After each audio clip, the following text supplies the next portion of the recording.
Hi friends, math it must be maths by M A. Welcome again to the world of maths by M A. So आपके पास the future of the algebra का एक question है। The condition is algebraic fraction if becomes integer, then condition क्या होता है और क्या नहीं होता है। तो ये क्वेश्चन मुझको लगता है कि एग्जाम्स में दिखने चाहिए, जो मैंने डाला है क्वांटिफायर के कंडीशंस के अंदर। तो इसमें मैं जो डिस्कस करने वाला हूं, टोटल 4 क्वेश्चन डिस्कस करने वाले हैं, जिसमें 2 क्वेश्चन तो आपने पहले देख ही लिया होगा इन दी एजुकेशन टेलीग्राम चैनल या फेसबुक पे। अगर आपने नहीं देखा है तो आप एजुकेशन टेलीग्राम चैनल और फेसबुक ज्वाइन कर लो, लिंक डिस्क्रिप्शन में है। और बहुत जल्द मैं अनाउंस कर दूंगा कि how to join the dream team, जहां सबसे ज्यादा रिजल्ट्स मिलते हैं। अभी तक किसी भी ग्रुप से ज्यादा कोई रिजल्ट मिलेगा तो कहां मिलेगा? ड्रीम टीम में मिलेगा। तो चलिए चलते कहां है क्वेश्चन की तरफ। एंड आपको ये बात पता होनी चाहिए कि SSC mains and SSC PT पूरा बेसिक टू बूस्टर बैच आने वाला है। एंड कैट प्रैक्टिस, जिसका सबसे ज्यादा इंतजार होता है कैट की जनता को कि इसे practice batch maths by MA का कब आएगा, तो हम बहुत जल्द अनाउंस करने वाले हैं उसके बारे में। तो ये रहा 2 क्वेश्चन आपके स्क्रीन पे, जिसमें एक क्वेश्चन आपके पास एजुकेशन टेलीग्राम चैनल पे होगा। तो मैं चाहता हूं कि आपने नहीं देखा है तो वीडियो को करो पॉज, इस क्वेश्चन को करो आप सॉल्व। तो आई होप आपने वीडियो पॉज की होगी, क्वेश्चन को सॉल्व किया होगा। अब देखते हैं कि एक्चुअली क्वेश्चन है क्या। तो क्वेश्चन क्या है उससे पहले और कंडीशंस देखते हैं, अलजेब्रा देखते हैं कि होता क्या है। तो चलिए, तो इस दोनों क्वेश्चंस को हम लोग हटाते हैं यहां से। पहले मैं आपको बताता हूं कि कंडीशन क्या है। So we have to find एक फ्रैक्शन दिया हुआ है जो कि क्या है? अलजेब्रिक फ्रैक्शन है। उसको इंटीजर कैसे बनाते हैं? तो सबसे पहले पता चलना चाहिए कि फ्रैक्शन होता क्या है। Anything in the part of P और Q is termed as a fraction, जहां पे Q क्या होना चाहिए? Q should not be actually equal to 0। लोग बोलते हैं कि फ्रैक्शन में Q को 1 भी नहीं होना चाहिए क्योंकि वो इंटीजर बन जाएगा। ऑब्वियसली अगर Q 1 हुआ तो इंटीजर बन जाता है, बट इसको हम लोग फ्रैक्शन बोलते हैं। अगर इसे मैं अलजेब्रा के फॉर्म में लिखने लगूं तो that is one function divide by second function is called a fractional condition of the algebra. अब एक fraction condition for odd integral values of n integer कब देता है? तो मैं आपसे एक ही क्वेश्चन पूछता हूं कि आप मुझको ये बताओ 15 divide by 4 is a fraction और इंटीजर। तो आप बोलोगे सर ये मिक्स फ्रैक्शन है, क्योंकि ये लिखा हुआ है क्या? 3 दैट इज 12 3/4, और आप बोल सकते हो 3 + 3/4 लिखा हुआ है। मिक्स फ्रैक्शन में होता क्या है? इंटीजर प्लस फ्रैक्शनल वैल्यू और डेसिमल वैल्यूज। अगर मैं इस डेसिमल वैल्यूज को किसी तरह सिंप्लीफाई करके मैं आपसे बोलूं कि अगर फंक्शंस है, हमारे पास लिखा हुआ है qx/px, अगर मैं इसमें लिखूं कि ये मेरा क्या है? बिगर qx प्लस मान लो स्मॉल rx अपॉन क्या है? px। हमने qx को इस टाइप से डिफाइंड कर दिया सच दैट ये हम बोल दे कि क्या है? Mix algebraic function. Mix algebraic function when becomes a complete integer for the integer का एक ही कंडीशन होता है कि मैं इस पार्ट को अगर किसी तरह एलिमिनेट करने में कामयाब हो गया। If you are able to eliminate this part which termed as reminder part, अगर आप रिमाइंडर पार्ट को कन्वर्ट कर देते हो इंटीजर में, तो आपका आंसर इंटीजर में ही दिखता है। क्योंकि एक्चुअली है क्या? 15 को जब आपने 4 से डिवाइड किया तो ये रिमाइंडर पार्ट है। तो हमें निकालना क्या है कि how we find the reminder part. अब रिमाइंडर पार्ट निकालने के 2-3 कंडीशंस होते हैं। चलिए हम क्वेश्चन के थ्रू उसको समझते हैं कि है क्या। आपका यहां पे लिखा हुआ है 3n + 5 whole square upon n + 2। हमें इससे डिवाइड करके रिमाइंडर्स निकालना है। अब देखो मैं आपको बेसिक तरीका बताता हूं और दूसरा जो क्या होता है रिमाइंडर कंडीशन के थ्रू बताता हूं। हमें क्वेश्चन समझना और क्वेश्चन को करना है क्या? सॉल्व। तो चलिए हम क्वेश्चन को देखते हैं। मैं यहां पे लिखा हुआ है क्या? 3n + 2। यहां पे भी क्या लिखा हुआ है? 3n। यहां पे n + 2 लिखा हुआ है, तो मैं बोलता हूं 3n + 6 ले लो, बिकॉज n + 2 दिखेगा। आपने कहा यहाँ +5 है, यहाँ +6 है, तो -1 कर दो, होल स्क्वायर कर दो। आपने बोला परफेक्टली फाइन, ऐसा हम कर सकते हैं। अब इसके बाद नीचे क्या लिख दो? n + 2 लिख दो। अब इसे ब्रैकेट में a और इसे मान लो b, तो यहां दिखेगा 3n + 6 whole square minus 2ab 2 × 3n + 6 × 1 + 1 divide by n + 2। आपने कहा अच्छी बात है। अगर मैं इसको इंडिविजुअल डिवाइड कर दूं, मुझको यहां पे पता है, इसे मैं लिख सकता हूं 3n + 2 होल स्क्वायर। अगर मैं इसको डिवाइड कर दूंगा तो ये n + 2 स्क्वायर से n + 2 कटेगा, बचेगा 3 स्क्वायर का n + 2। अगर आप यहां से यहां डिवाइड करो तो ये बचेगा 3 × 3 मल्टीप्लाई n + 2। तो यहां से n + 2 होगा तो क्या बचेगा? This is not plus, minus +1 upon n + 2। यही हमारा यहां बचने वाला है। हमारे पास क्या बचने वाला है? यही बचने वाला है। तो हमने मेहनत करके क्या बताया कि बॉस अगर n इंटीजर है, अगर n इंटीजर है तो मुझको पता है ये भी इंटीजर होगा, ये भी इंटीजर होगा। कमबख्त ये अगर इंटीजर हो जाए तो आंसर आ जाएगा। ये इंटीजर कब होगा? देखो आपके पास रिमाइंडर पार्ट बचा क्या है? रिमाइंडर पार्ट बचा है 1/n + 2। हमें इसे ही इंटीजर कन्वर्ट करना है। तो मैंने आपको बेसिक कंडीशन बताया कि हाउ टू कन्वर्ट इंटीजर, हमें रिमाइंडर पार्ट को इंटीजर कन्वर्ट करना है, बाकी दोनों क्वोशिएंट पार्ट तो ऑलवेज इंटीजर हैं। आप किसी भी n को यहां पुट कर दो, -6 तो हमेशा इंटीजर होगा, किसी भी इंटीजर को पुट कर दो, n+2 × 9 भी इंटीजर देगा। आप बोल सकते हैं निगेटिव देगा, कोई प्रॉब्लम नहीं, पॉजिटिव देगा, कोई प्रॉब्लम नहीं, 0 देगा, कोई प्रॉब्लम नहीं, हमें यहां तक तो पता है। लेकिन हमें इतना मेहनत इसे नहीं करना होता है जो लास्ट रिमाइंडर होता है। आपको इंटीग्रल कंडीशंस निकालने के लिए सबसे पहले चाहिए क्या होता है, रिमाइंडर पार्ट। इसे याद रखिएगा, आपको सबसे पहले चाहिए होता है रिमाइंडर पार्ट। लेकिन रिमाइंडर्स पार्ट निकालने के लिए इतनी मेहनत करने की जरूरत नहीं है। हमें करना क्या है, हमें करना है 3n+5 होल स्क्वायर को डिवाइड n+2 से कि बताओ रिमाइंडर क्या हो।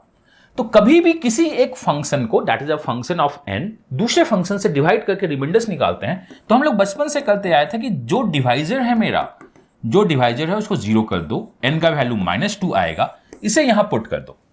तो ये क्या हो जाएगा, 3 × -2 + 5 whole square, this one equal to -6 1 square, का मतलब 1 should be the reminder. I hope आपको याद आ रहा होगा, मैं इसको कभी आगे भी बता दूंगा कि रिमाइंडर्स कैसे निकालते थे। जिससे डिवाइड करना है उसको 0 पुट कर देते थे, वहां से जो वैल्यू आती थी यहां पुट कर देते थे, आंसर निकालते थे। इसका फंक्शंस भी आप हम कभी डिराइव कर देंगे होता कैसे है। तो हमारे पास क्या आ गया, रिमाइंडर पार्ट। अगर ये रिमाइंडर कंप्लीटली डिविजिबल होगा, तो हमें पता है कि कुछ तो फ्रैक्शन बचा था, अगर तुम भी डिवाइड हो जाओ तो देयर इज नो रिमाइंडर। तो ये देखिए 1 डिवाइड होना चाहिए n+2 से, तो 1 के फैक्टर्स क्या होते हैं, 1 के फैक्टर्स 1 होता है, 1 का फैक्टर -1 होता है। अगर n+2 का वैल्यू 1 हो गया, मतलब अगर n+2 का वैल्यू 1 हो गया, या n के बदले में क्या पुट कर दूं, -1, अगर मैं n के बदले -1 पुट कर दूं तो पूरा डिवाइड हो जाएगा। इससे पहले आपने देखा था यहां पे कुछ वैल्यू थी, यहां -6 था, वो दोनों इंटीजर्स थे। अगर मैं n का कुछ ऐसा वैल्यू पुट कर दूं ये भी इंटीजर हो जाए, इंटीजर कब होगा, इंटीजर तभी होगा जब ये ऊपर वाले को डिवाइड कर दे, रिमाइंडर्स बचे ही नहीं, पूरा डिवाइड हो जाए। और यहां से इक्वल टू n+2 कर दूं, n का वैल्यू क्या होगा, -3 होगा। तो दो ऑप्शंस, मतलब n इक्वल टू -1 एंड यहां से क्या हो जाएगा, n इक्वल टू -3। इस दो नंबर्स पे हमारा क्या है, n is a integer number, there are two such integers which are -1 and -3। ये क्या है, -1 और -3। इस दो नंबर्स पे ये क्या दिखेगा, ये दिखेगा कंप्लीट फ्रैक्शन, जो आपका फंक्शन है इंटीजर। मैं आपको फिर से रिपीट करता हूं, मैंने आपसे क्या बोलने की कोशिश की, आप देखिएगा बहुत गौर से और बहुत ईमानदारी से देखिएगा। हो सकता है आपने इसको पहली बार देख रहा हो तो आपको दिक्कत हो सकता है।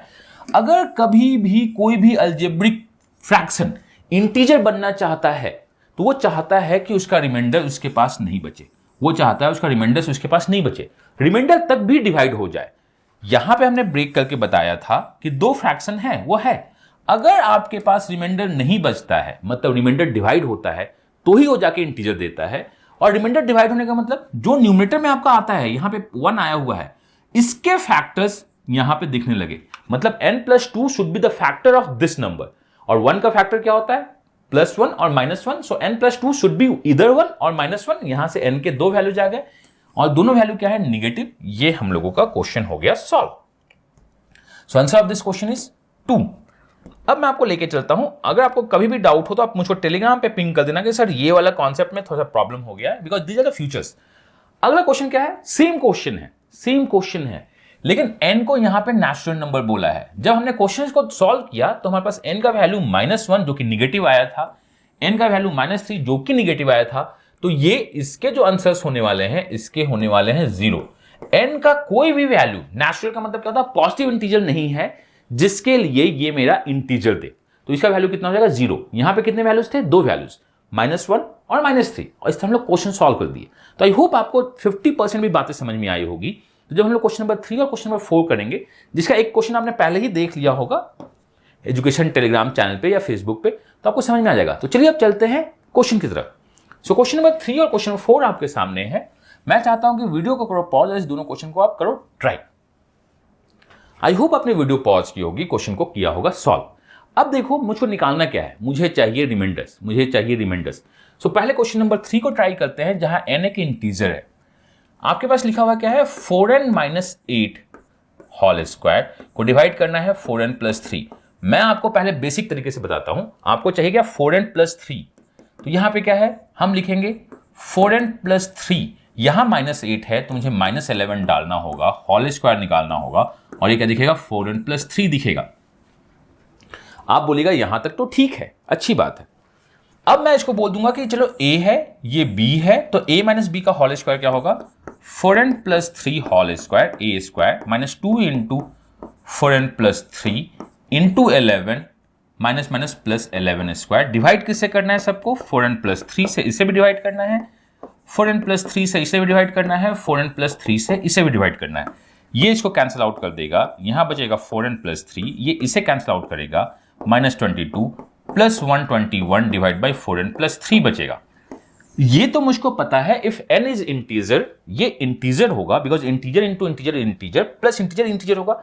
ये कमबख्त जो मेरा 121 डिवाइड बाई 4n + 3 है, अगर ये किसी तरह इंटीजर हो जाए तो मेरा पूरा का पूरा टर्म इंटीजर होगा, बिकॉज इसके पहले के वैल्यू इंटीजर्स थे। अब मैं आपको यहीं पे रोकना चाहता हूं, इतनी कैलकुलेशन करने की जरूरत नहीं थी, but this is the basic method. आप सिंपली बोल सकते थे कि मुझे इससे डिवाइड करना है और चाहिए क्या, रिमाइंडर। ये एक्चुअली रिमाइंडर है, क्यों, क्योंकि ये आपका कोसेंट है, कोसेंट में आपके नंबर्स लिखे हुए हैं। आप बोल सकते हो कि इसमें अगर मैं 4n + 3 मल्टीप्लाई कर दूं तो मेरा ये नंबर हो जाएगा, divisor into quotient plus reminder. यही है ना बॉस, हाँ यही है। तो मैं आपसे बोलता हूं कि इसको इक्वल टू 0 करो। n का वैल्यू क्या होगा, -3/4। -3/4 अगर आप इसमें पुट करोगे तो ये क्या हो जाएगा, 4 इंटू -3/4 -8 होल स्क्वायर। ये कैंसिल हो गया, -3 -8 is the -11 whole square is 121। मतलब जो वैल्यू आती है उसमें 4n + 3 खोजना होता है। तो आइए क्वेश्चन को खोजते हैं। 121 के कितने फैक्टर्स हैं, मैं अभी आपको बहुत बेसिक बता रहा हूं। जब हम लोग नंबर सिस्टम देखेंगे तो बहुत फास्ट तरीके से सॉल्व कर सकते हैं। तो 121 के जो फैक्टर्स होते हैं वो 1 होता है, 11 होता है, 121 होता है। इसका वैल्यू 4n + 3 होता है, इसका वैल्यू 4n + 3 होना चाहिए, ये 4n + 3 होना चाहिए। मतलब यहां पे चाहे तो 1 हो या 11 हो या 121 हो, हमें कुछ ना कुछ वैल्यूज मिल जाएगी। अगर ये 1 होगा तो भी इंटीजर होगा, ये 11 हुआ तो कैंसिल आउट कर देगा, ये 121। अब आप बोलिएगा 1 11 121 आया कैसे, दिस वन इज 11 स्क्वायर। इसके जो फैक्टर्स होंगे 1 होंगे, 11 होंगे, 121 होंगे, तीन ही फैक्टर्स होगा। आई होप आप समझ रहे हो, हम नंबर सिस्टम का यूज करने वाले हैं आगे किसी क्वेश्चन में। यहां से n का वैल्यू इंटीजर नहीं होगा, जबकि हमें इंटीजर चाहिए। यहां से अगर मैं सॉल्व करूं तो n का वैल्यू 2 होगा। अगर मैं यहां से सॉल्व कर दूं तो ये इधर आएगा तो क्या हो जाएगा 118। n का वैल्यू इंटीजर नहीं होगा अभी तक। तो हमें लगता है कि इतना ही n का एक ही वैल्यू मिल रहा है इंटीजर। बट आप एक बार मिस कर जाते हैं, इंटीजर माइनस भी हो सकता है ये -1 हो जाए, कट के माइनस हो जाए। तो आप -1 -11 -121 पे भी चेक करना। अभी मैं आपको बेसिक मेथड से बता रहा हूं, जब हम लोग कभी आगे क्वेश्चन देखेंगे या कभी प्रैक्टिस बैच में क्वेश्चन देखेंगे तो हम लोग इसके डिटेल मेथड को और तरीके से देखेंगे, क्योंकि उस पर भी क्वेश्चंस पूछे जाते हैं। तो ये यहां से n का वैल्यू क्या हो गया -1, ये पहला। ये आएगा यहां तो हो जाएगा +3, इधर आएगा तो -8। n का वैल्यू -2 भी होना चाहिए। -14 यहां से n का वैल्यू नहीं मिलेगा, माय मिस्टेक। यहां से आपको n का इंटीजर वैल्यू नहीं मिलेगा, n का वैल्यूज मिलेगा, बिकॉज ये हो जाएगा इधर -14। यहां अगर मैं कर दूं तो -124 होगा, इक्वल टू 4n होगा। तो n का वैल्यू जो हो जाएगा दिस वन इज 331 नेगेटिव। तो अब अगर क्वेश्चन को देखना है तो क्वेश्चन को करते हैं हम लोग सॉल्व। पहला क्वेश्चन क्या है, n is an integer, n को इंटीजर होना है, प्लस माइनस नहीं बोला। तो आपके पास क्या है 1 2 3। Answer of this question is 3 मेरा आंसर होगा इस क्वेश्चन का। मैं आपको फिर से रिपीट करता हूं, ये तो मैंने आपको बेसिक कैलकुलेशन से समझाने की कोशिश की है कि we are working on the reminder part. नहीं तो आप direct n equal to -3/4 put करते, 121 के प्लस फैक्टर्स और निगेटिव फैक्टर्स दोनों को देखते, अकॉर्डिंग टू दिस आप n का वैल्यू निकालते इंडिविजुअल, मैनुअल कैलकुलेशन या फास्ट रिमाइंडर मेथड अगर आपको पता है तो। और इसमें देखते कि रिक्वायरमेंट क्या है, यहां इंटीजर नहीं है, यहां इंटीजर्स नहीं है, यहां इंटीजर नहीं है, इंटीजर यहां पे मिला है -1 अगर इधर आएगा -3 की तरफ, ये इधर आएगा, तो हमारे पास टोटल इंटीजर कितने मिल गए, 3 ही है इस क्वेश्चन का आंसर। अब अगर अगले क्वेश्चन में देखें, डेटा सेम है, n को नेचुरल नंबर होना है। डेटा सेम है, n को क्या होना है, नेचुरल नंबर। हम लोग पूरे प्रोसेस से सॉल्व करेंगे, आप हो सकता है इसको इग्नोर करोगे, फिर से आप देखोगे n। अब यहां पे देखोगे कि n का वैल्यू क्या है, n का वैल्यू पॉजिटिव मतलब नेचुरल नंबर, n का वैल्यू निगेटिव नेचुरल नंबर नहीं है, n का वैल्यू -31 नेचुरल नंबर नहीं है। तो कितने नेचुरल नंबर्स दिखे आपको, 1 2 3। आपको टोटल एक ही नेचुरल नंबर दिखें, तो नेचुरल सॉल्यूशन जो आपका होगा वो 1 होगा। बट अगर आपसे इंटीग्रल सॉल्यूशन पूछा है तो इंटीग्रल सॉल्यूशन आपके 3 होंगे। सो ये पूरा मैंने आपसे ट्राई किया है कि डिटेल में बात कर सके, और जो बचे हुए जो क्वेश्चंस हैं हम लोग उसको प्रैक्टिस बैच में भी सॉल्व करेंगे। बट क्वांटिफायर जो आपका चल रहा है, this is a part of the quantifier, जिसमें हम 500 बेस्ट क्वेश्चन सॉल्व करने वाले हैं। उसमें ये सारे क्वेश्चंस आपको दिखते रहेंगे और आपको रिकॉल होता रहेगा कि अच्छा इसके बाद भी हम क्या पूछा जा सकता है, क्या नहीं पूछा सकता है। तो अगर आप इस 500 क्वेश्चंस में बने हुए हैं और मैं आपसे ट्राई करना चाहता हूं क्या, और मैं आपको बताना क्या चाहता हूं, नॉट अ ट्राई करना चाहता हूं, ट्राई तो आपको करना है कि आप किसी भी चीज को पहले सॉल्व कीजिए एजुकेशन चैनल को ज्वाइन करके। क्वेश्चंस वहां पे पोस्ट हो जाते हैं पहले, उसके बाद वीडियो अपलोड होती है। तो पहले सॉल्व करो, अपना बेस्ट दो। हम यहां पे अपने बेस्ट को बेस्टेस्ट बनाने की कोशिश में लगे हुए हैं। अगर आप बैच ज्वाइन करना चाहते हो तो इन्फॉर्मेशन कैट जैट IIT का बहुत जल्द शेयर होगा। SSC मेंस बैच का भी इन्फॉर्मेशन बहुत जल्द शेयर होगा, और बेसिक टू बूस्टर जो हम लोग का अगले साल के लिए जो बैच आ रहा है वो भी बहुत जल्द शेयर होगा। तो और भी जितने भी बैचेज आते रहेंगी वो होता रहेगा। यहाँ पे ओपन जो यूट्यूब में है हम प्रैक्टिस करते रहेंगे, आपको बेस्ट देते रहेंगे। और अगर किसी चीज का वेट कीजिए तो वेट आपको करना चाहिए ड्रीम टीम का। इट्स ऑलमोस्ट फ्री, ये ऑलमोस्ट फ्री है ड्रीम टीम, जिसमें आपको ग्रुप मिलेगा, मेरा गाइडेंस मिलेगा और बहुत कुछ एक्स्ट्रा मिलेगा आपके प्रैक्टिस के लिए। तो मैं अपना बेस्ट दे रहा हूं, आप दो अपना best, and let's crack the examination. God bless you, happy learning, myself Amiye, bye bye.